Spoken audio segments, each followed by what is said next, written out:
Hey there, it's been a while since I made a video. I started another YouTube channel for basically my high school band music, and that's been taking up a lot of my time. I wanted to make a comment. These last couple days, Rand Paul has been in the news quite a bit for trying to single-handedly stop the Patriot Act. He almost did it actually for a little while, and there have been a number of other legislative attempts by libertarian Republicans to do things like end the Patriot Act. There have been bills introduced to end the war in Afghanistan, that sort of thing. And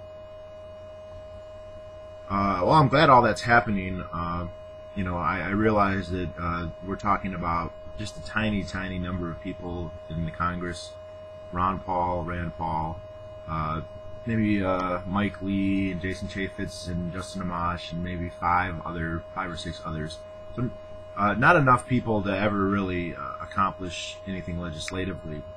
But I think it's interesting because the attacks on these people are hilarious, but also kind of creepy. Now, the attacks from the right, there are quite a few Republicans, including a lot of Tea Party people, who were against revocation of the Patriot Act. And of course, the stuff that they say isn't really funny. It's really kind of fascist and really nationalist. And I mean, it's also like they're afraid of everything. I mean, the threat of terrorism, even if it's real, is tiny, and to be so petrified of it is silly from somebody who, you know, from people who like to act tough. But I'm more amused by the attacks on the left. And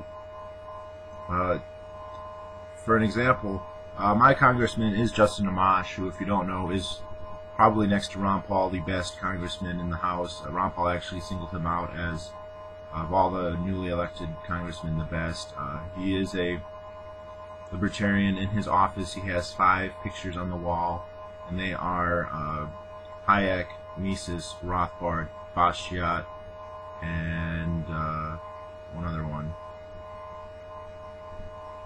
I don't think it's Ayn Rand. It's probably Friedman, but I'm not sure. Anyway, a pretty good group. Not many are going to have a Rothbard picture. But anyway, he's introduced bills to end the war in Afghanistan, and he's kind of famous because he has a Facebook page, and he posts on his Facebook page everything he does, why he votes, whatever. And I subscribe to it and you know, see what he says. And he said he was hoping to vote against the Patriot Act and voting to end the war in Afghanistan. He termed it as killing 2 birds with 1 stone.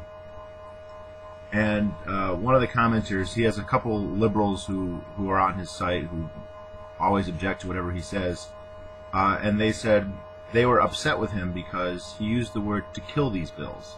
They said it was inappropriate for him to use the term "to kill the bill" because of what happened to Congressman Giffords.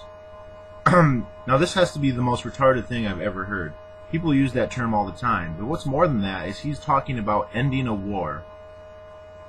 He's talking about ending a war in Afghanistan, and on the side of that, ending the Patriot Act.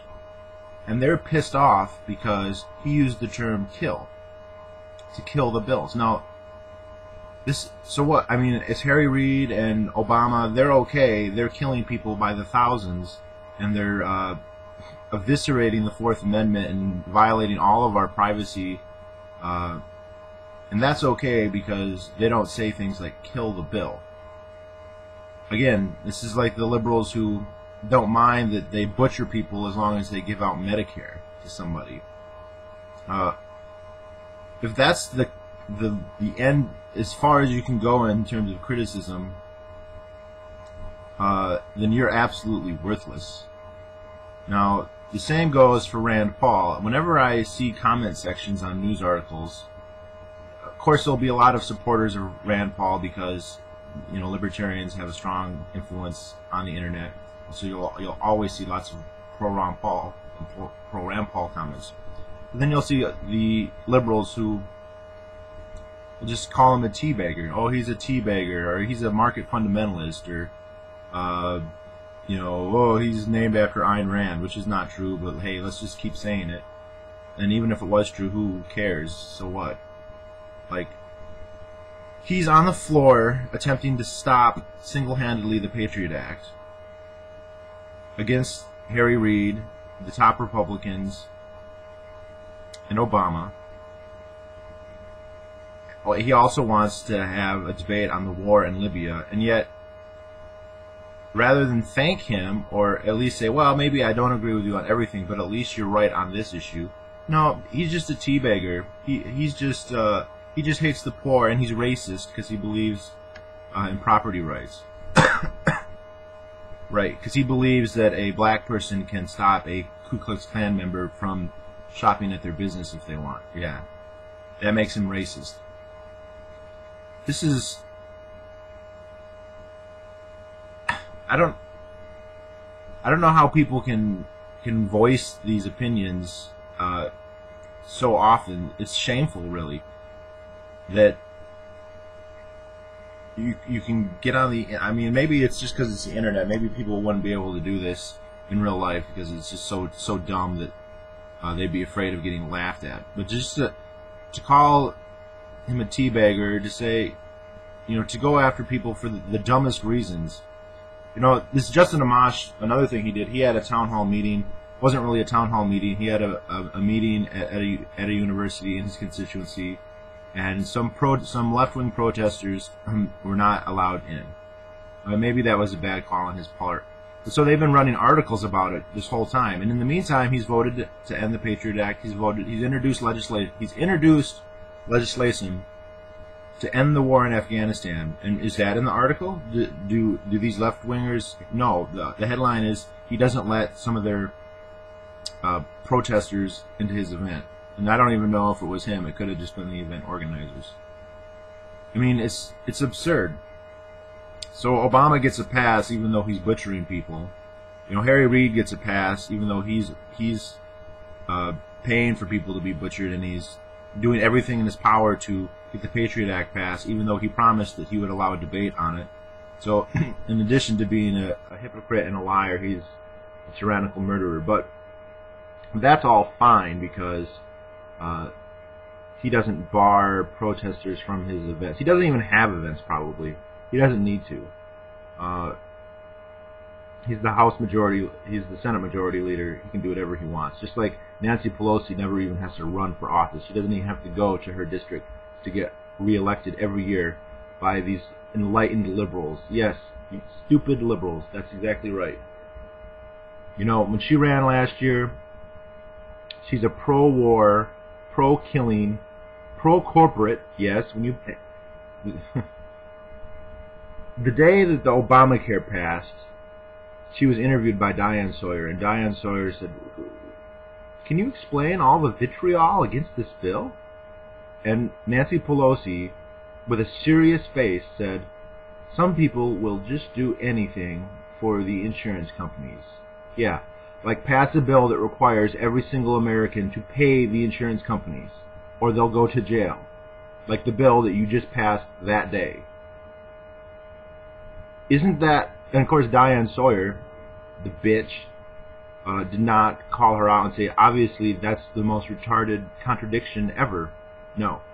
And not only did Diane Sawyer, who is smart enough to know better, not point it out, but nobody in Nancy Pelosi's district, at least 85% of the people who vote anyway in her district, did not see this. Did not see that she's pro-war, because when an actual anti-war candidate runs, an explicitly anti-war candidate, not only does he not win, he only gets 10% of the vote, and that's with her not even campaigning against him, because she doesn't need to, because her flock of liberals are morons.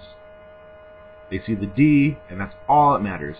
She could be eating baby heads on TV, and they would vote for her over a Republican any day of the week. And these people who get on comment sections and say that Rand Paul is a teabagger as he's trying to end the TSA and end the Patriot Act and the war in Libya, all right, those people, I don't think that there's a solution to be found in trying to educate people like that, unfortunately.